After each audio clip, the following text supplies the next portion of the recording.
Olá, meu nome é Leônio Matos, a gente está aqui na pracinha da Igreja de São Sebastião, onde toda a história de Planaltina começa.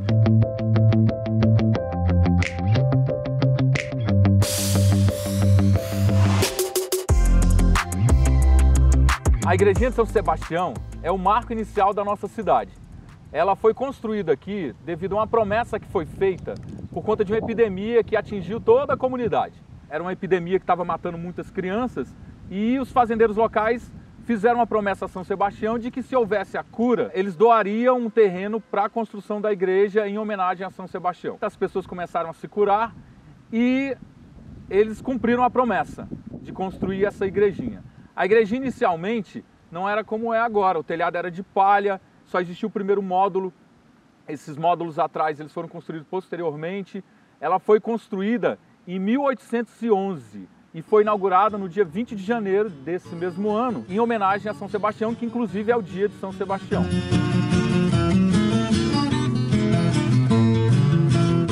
Por conta da doação do terreno à igreja e a construção dessa igreja, São Sebastião ficou conhecido como um santo milagreiro. Afinal de contas, a epidemia acabou. E várias pessoas começaram a fazer romaria aqui para Planaltina, que ainda não tinha esse nome. Toda essa área que foi doada, que não se restringia apenas à área da igreja, a gente conhece como setor tradicional. Então essas pessoas começaram a montar casas com autorização da igreja ao redor dessa igrejinha.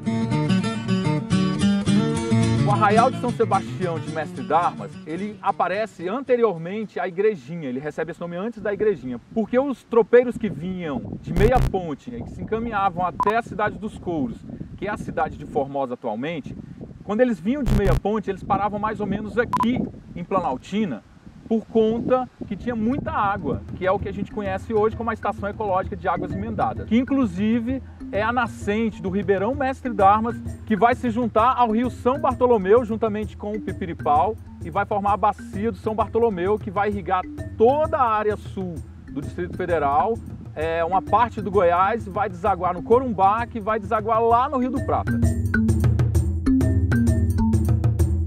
Pensando Planaltina agora crescendo, ela ganhou esse nome, Arraial de São Sebastião de Mestre d'Armas, por conta desse senhor do Mestre d'Armas. Então, quando eles vinham com as tropas e paravam aqui para pernoitar, o que a gente chama hoje da Estação Ecológica de Águas Emendadas, na verdade era um local onde tinha muita água e eles poderiam descansar os cavalos, descansar os burros, consertar arreios, consertar ferradura e a ideia de arma mesmo, até porque eles vinham numa estrada que era apenas eles estavam à mercê de ladrões, de bandidos. Então, o Mestre d'Armas era muito por conta disso. Mas a pessoa em si, a gente não tem notícia de quem seria essa pessoa. Mas existiu o personagem histórico mesmo do Mestre d'Armas.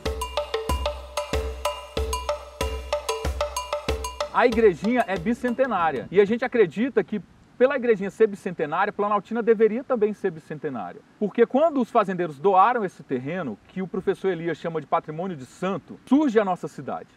Então, a igrejinha, ela é contemporânea do surgimento da própria cidade, que a partir dela as pessoas começam a morar ao redor dessa igreja. Como era a única igreja da localidade, os fazendeiros que frequentavam essa igreja. E em 1811 ainda existia a escravidão. Então, os escravizados não poderiam entrar dentro da igreja. Existe um mourão ali ao lado da igreja, onde os escravizados tinham que ficar ali fora, amarrados, inclusive, com os cavalos, para que não fugissem ou para que não entrassem na igreja. Existem estudos que ainda não são conclusivos, e a gente acredita que a igrejinha de São Sebastião siga o mesmo padrão, por conta de outras igrejas que existem ao redor daqui de Brasília, de que as pessoas que morriam na cidade, principalmente as pessoas mais importantes, eram enterradas dentro da igreja. A gente ainda precisa de mais estudos para poder chegar a essa conclusão, mas acreditamos sim que existem pessoas que foram enterradas ali dentro da igreja. Uma outra característica importante das igrejas dessa época, que não existiam cemitérios como a gente conhece.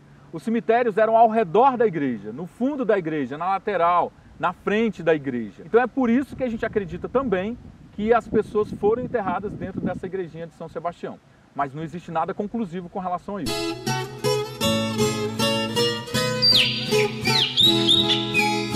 A técnica de construção da igrejinha de São Sebastião é chamada de adobe, onde as paredes são bem largas, feitas de tijolos de barro, e nos seus cantos são colocados madeira. Essa madeira é inclusive retirada da própria região. Ao redor da igrejinha de São Sebastião foram construídas outras casas, a gente chama dos casarões antigos daqui da cidade. A gente tem poucos casarões porque boa parte deles já desapareceram, foram derrubados, caíram por si só, por conta da falta de cuidado e de políticas públicas que não existem para o manejo, para o cuidado, para a restauração, para a salvaguarda desse patrimônio.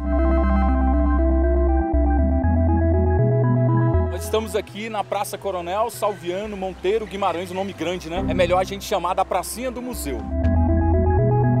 Toda essa área aqui é conhecida como Centro Histórico de Planaltina. E temos um importante prédio, construção do período colonial, que é o Museu Histórico e Artístico de Planaltina, conhecido como o MAP. Esse museu é um casarão antigo que foi tombado, comprado, na verdade, pelo Estado e transformado no museu para que a gente mantivesse essa característica tão específica de Planaltina, da nossa Planaltina antiga, da nossa Planaltina de 200 anos, né? Esse casarão, ele fica aqui na praça, onde existem outros casarões, que tem aí mais de 100 anos. Esse tipo de construção que a gente chama é construção no estilo colonial. O colonial, gente, é esse telhadinho de barro, geralmente com 4 águas, quer dizer, 4 quedas, né? Para frente, para os lados e para trás.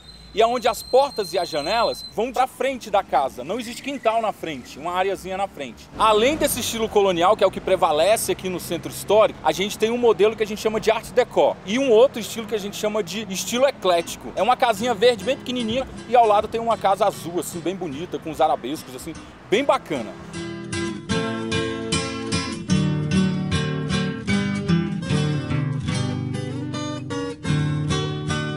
Esses estilos todos, eles remontam o início de Planaltina, há 100 anos atrás. O casarão, por exemplo, do museu, tem 119 anos. Então a gente percebe que Planaltina é rica nesse tipo de construção.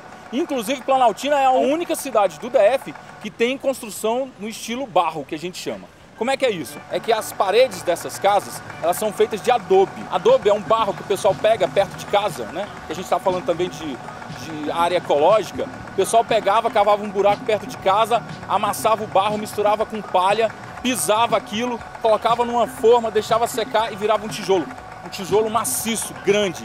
E essas paredes são bem largas. Se vocês puderem entrar numa casa dessa, logo depois que passar tudo isso, vocês vão ver que a parede é bem larga. E a sensação térmica, gente, dentro dessas casas é ótima, porque ela isola termicamente. Nem faz frio, nem faz calor dentro dessas casas. Esse é o grande momento, é o que a gente quer preservar para vocês, o que a gente quer mostrar para vocês. É um estilo de construção que não tem em outro lugar. Então manter essas casas, manter essa estrutura é de importância muito grande, tanto para vocês que são estudantes, quanto para toda a comunidade. Porque a partir dessas casas a gente consegue remontar, pensar como é que as pessoas viviam anteriormente.